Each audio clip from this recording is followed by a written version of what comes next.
Joining us now in a CNBC exclusive is Jeff Simmons, Elanco's Animal Health CEO. Welcome back. Nice to have you again, or be talking to the company about the company again. The trends in your business seem to be strong and will continue to be strong, it would seem, for quite some time. Is it that simple? Yeah, I mean, I think the overall fundamentals of the animal health space continue, I think, to be resistant against some of the, whether it's the economies of pet ownership, as well as, I think, just the underlying demand for meat, milk, and eggs in the economy going forward. And the ability of those who you're providing various solutions to pay and everything else, I mean, are you sensing that the economy in your part of the world is strong?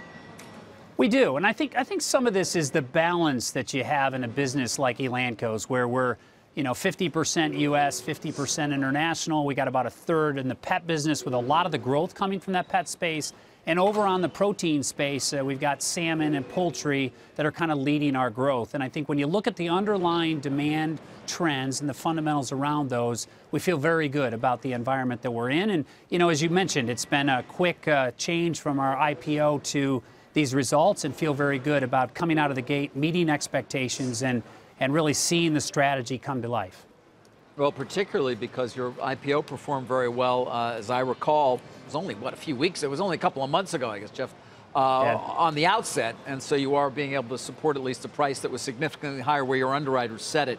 I know we may have asked this on IPO day, but Eli Lilly still owns 80%. Given the move in the stock, what is their plan in terms of potentially distributing some of their shares in the future? Yeah, they've been very clear that they will plan to exit the business in 2019. I mean, they're in a real strong position of strength right now with launching many products. And as we look at the needs that we had going forward, and from an investment perspective, this seemed to be the right strategic move. And so they will exit in 2019 the remaining share of Elanco. Hey, Jeff, not sure that pet health care is as a hot-button political issue as people's health care during this midterm election season. What issues are most important to you as we wait for the results to come in tonight? Yeah, I think that we just recently had our equivalent of a drug user fee act in the FDA, the Center of Veterinary Medicine, just get approved. I mean, this is very positive for us to be able to have a very science-based, predictable regulatory path for innovation. We've launched a couple new innovations this quarter, and just like I think the pharmaceutical industry, innovation's absolutely critical. And we see actually year to date the 11 key products that I mentioned on IPO day coming in with a portfolio of innovation. It's about 90% growth compared to a year ago. So innovation to us continues to be critical. And I think that's the key fundamental that we look for.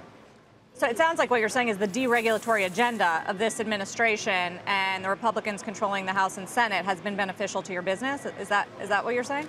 Well, no, not necessarily. I think that there's always going to be change, and I've experienced with almost 3 decades in animal health and Elanco 6 decades, there's always going to be change, and we're a global business, so we got to look at it through the global lens. I think it's more the fundamentals, and what I look at is the continued underlying demand. I mean, we need 75% more meat, milk, eggs, and fish by 2050.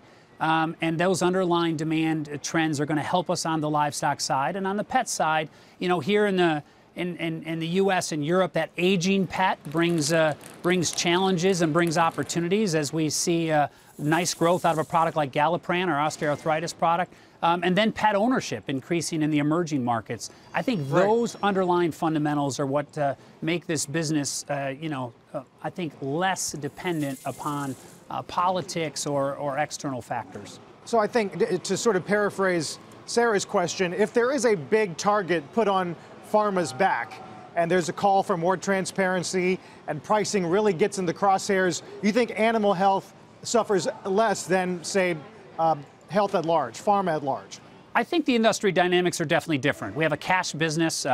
We have veterinarians and farmers as our primary customer. We work with them directly, and we can provide value. And I think that does allow us, it definitely is a competitive environment, but it is one that does definitely reward, I think, innovation, having global scale, having the ability to reach and touch those customers, in a way that affects that. And I would just say, coming back to what was the underlying pinnings of our growth this quarter, it came to that targeted growth. You know, we've got 3 growth categories that we're focused on, about 60% of Elanco. Those growth categories are growing at about 12%. Innovation, we launched 2 new products this quarter, as well as a new research alliance with Novozymes and a couple line extensions. And then our margin expansion. We've seen price grow about 4%. Our operating expenses are down about 7%. So I think that overall strategy is what we're focused on. And there are fundamentals quite different than pharma. Yeah, well, we're happy to get an update a couple of months after, of course, the company went public. Jeff, thank you for joining us this morning. Jeff Simmons. Thank you.